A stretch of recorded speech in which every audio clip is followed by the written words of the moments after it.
What is the role of the care services team at the Ulster Cancer Foundation? The care services team are primarily here to provide high quality support services to cancer patients. So part of what we're doing is trying to keep a connection with people going through a cancer diagnosis to see what sort of support do they need and want, and then we're trying to arrange a package of care services to help them with that. What are the care services available for cancer patients and their families? We have a programme that we call the Live Well programme, and that is essentially a menu of various services that cancer patients can access, all under that Live Well banner.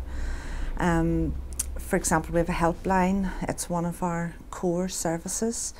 It's manned by 2 nurses who have a cancer background themselves. We have a volunteer driving service which takes patients for cancer-related hospital appointments.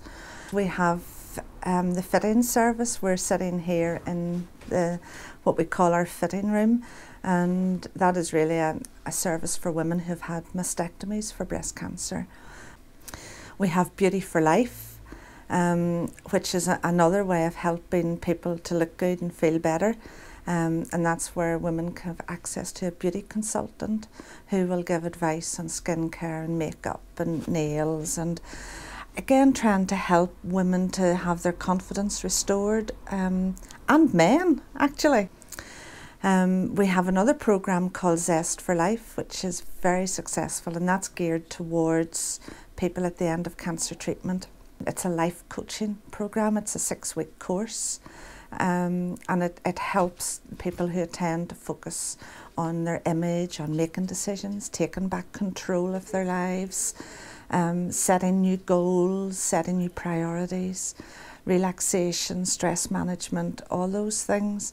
We are looking at trying to develop a whole range of the creative therapy type programmes, and we have an art therapist now in post and who's doing brilliant work in providing art therapy for patients where they can, rather than talk about their feelings, it's expressing their feelings through the medium of art. And the same with creative writing. We have very successful creative writing groups running. We have support groups throughout Northern Ireland where people can come together and have some peer support with others who have been through the same thing, just talking about what's happening to them. And this year we're actually having a residential weekend that we're calling the Live Well Weekend. And we have a fabulous programme arranged there around yoga, dance and movement therapy, creative writing, art therapy, nutrition, diet, and there'll be 2 programmes, one for the children and one for the adults. So we're really excited about that weekend. How and where are the services provided? We're delighted with this building that we have, and we like to think of it as a centre of excellence. We have a lot of facilities within the building, and sometimes people would drop in, and that is something that we advertise, that the public can just call in if they have a query or a question or they want to try and get some information. And there's always someone available who can deal with those queries. It would be part of the role of our helpline nurses, for example. If there was a drop-in, they'd come down and speak to them and give them whatever information they're looking for. So that's another area that we're really trying to push forward and develop.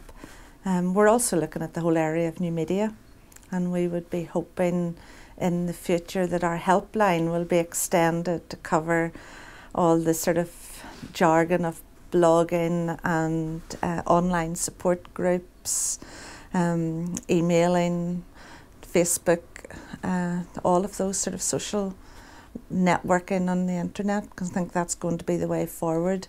For some people, that will be the way they'll want their support.